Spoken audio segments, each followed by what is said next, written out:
Hello again. This is going to be picture 2. We're going to start up. It's been a week since I last uploaded the first one. I'm hoping to be uploading a few per weekend, so you know there's going to be a few done. Just been a bit busier lately, but thanks for a bit of response I've had. It's mainly been from family and friends. A few people have looked at it. Hopefully more people will look at it. I put it on the Sheffield History and Stats website. You can put like a topic, so hopefully a few people from there are looking at it. If so, thank you very much. Please contact if there's anything you remember or you want to add or whatever you feel. I'd like to say thank you to my cousin Susan as well. She sent me an email with a few more memories on it. The kind of that stuff I remember, but I suppose she remembers a little bit more than me because she was a little bit older, only a little bit, I said. So thanks for that. And big up to the Leeds Max Massive. Where that came from, I'll never know, but I thought I'd stick it in anyway. Right, so at the bottom of the screen, this should be picture 2. I'm going to read this from the book as I have done, and so it's kind of a little bit mismatched, but anyway.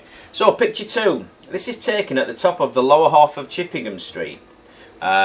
This kind of like where the road was split into two by, I think it was called Shernal Lane, and to the right of the picture, the right hand corner, you can just see like some little metal bars, and that was the canal bridge, and that went across. And it was a weird bridge. It was it's still there, all like kind of a wrought iron cross, but it had like a wire mesh running across it. Which as kids we used to walk along it, we used to kick this mesh, try and see if we could kick it through, type of thing, and make a big dent in it, as kids do.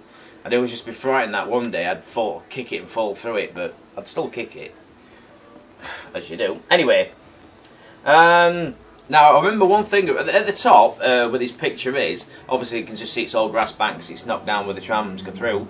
But there used to be a massive house at the top. I always remember this large house at the top hand corner, and it had a big wall that ran all the way along it. And apart from one gateway, you used to go in. Now.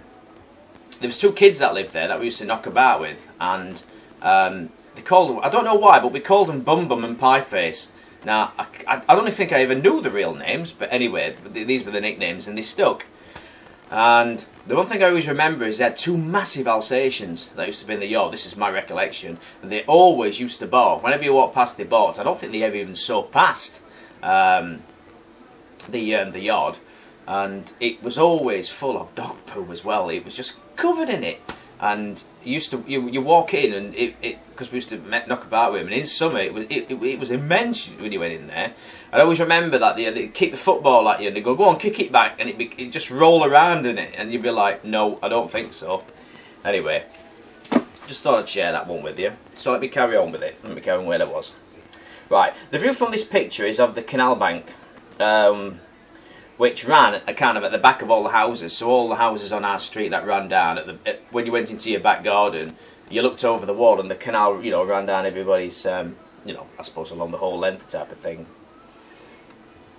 The two buildings which you can see right in the foreground, the one on the kind of furthest right hand side to the left of the what you call them, street lamps. I'm having a brain loss here.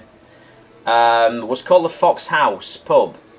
Which, to be honest, hasn't changed a bit. I went past it when I took these photographs, and it's still the original with the old original stained glass windows and everything. One thing is missing that I remember on the corner of it.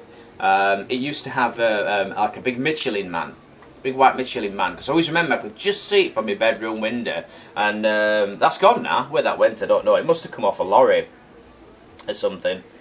But it's just one of them things, I always used to think about and try and see. If I'd have had binoculars, it would have been great in them days because I could have looked at it.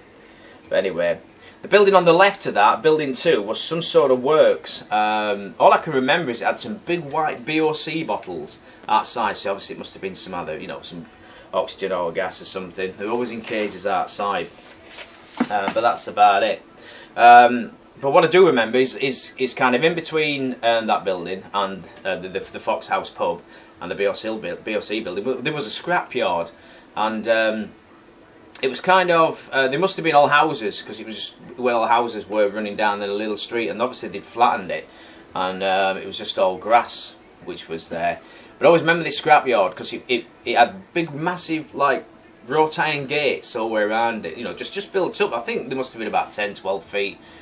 so it seems when I was little, and it had two big like wrought iron, well they were what you call corrugated sheeting doors on it, but you could kind of either climb over it or you could climb under it, you know, if you really wanted. And all the cars inside were stacked like 5 and 20 high. They were really big, you know, it's just craned them. Hell of it all for safety now, I suppose. And we always used to kind of like, you know, trying to sneak in or look underneath, but that was the same. They had this big Alsatian that always used to bark, and it used to go crackers when you used to go near the gate and jump at the gate and frighten us. But I always remember my brother once, right?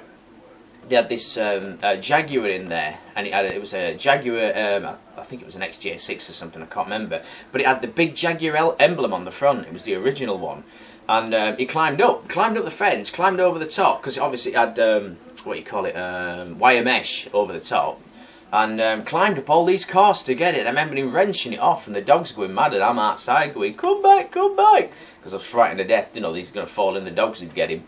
But he managed to get it and brought it back, and he's still got it to this day. It was like part of his collection of all these things, because we used to love going in the scrapyards. It was like a big adventure, you know. We used to see what we could find, you know, different cars, and they used to have cars parked outside that would always open. We used to take the handbrake off and wheel them down and see if we could find one that had nearly start up. We remember found a Rover which had actually start up, and we didn't go anywhere, but we just kind of like moved it, you know, just like took the handbrake off and moved it down. But it was just one big excitement that we remember, and just really, really good. Right. What I'll do is it's getting 6 minutes 38. I'll stop this and I'll do part two, which will be part two of the house.